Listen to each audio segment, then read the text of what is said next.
एक बार की बात है, जंगल किनारे झील के ऊपर एक प्यासी चिड़िया उड़ रही थी।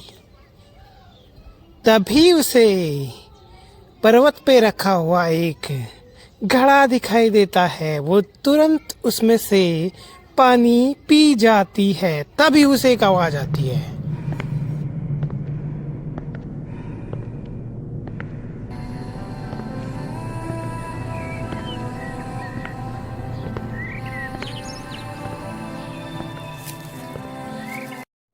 ओह, जंगल किनारे एक बड़ा भयानक शेर था।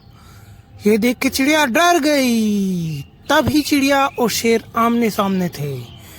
चिड़िया डर के मारे कांप रही थी। तभी चिड़िया डरते हुए बोली, शेर शेर, मुझे मत खाना, मैं तो छोटी सी चिड़िया हूँ। मुझे खाने से तो तुम्हारा पेट भी नहीं भरेगा।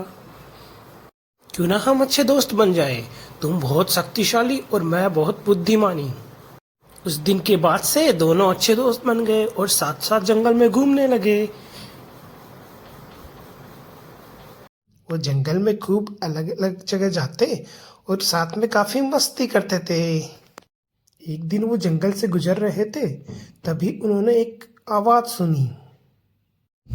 तभी उन्हें दिखाई देता है जंगल के एक पेड़ में बहुत जोर से आग लगी हुई है और सारे जानवर काफी डरे हुए हैं। यह देखकर पक्षी और शेर के मन में विचार आता है कि क्यों ना उन्हें बचाया जाए और इस पेड़ की आग को बुझाया जाए।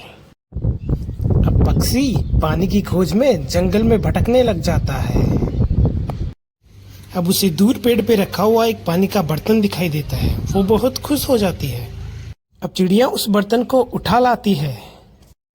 अब चिड़िया पेड़ पे बार बार पानी डाल के आग को बुझा देती है और सभी जानवर इससे खुश हो जाते हैं और सभी जानवर शेर और चिड़िया का धन्यवाद कहते हैं और उन्हें एक नायक की तरह ट्रीट करते हैं।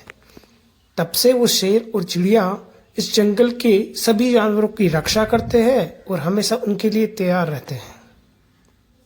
तो दोस्तों, कैसी लगी आपको एक शेर और चिड़िया की कहानी? अगर अच्छी लगी तो वीडियो को लाइक करें और चैनल को सब्सक्राइब करें।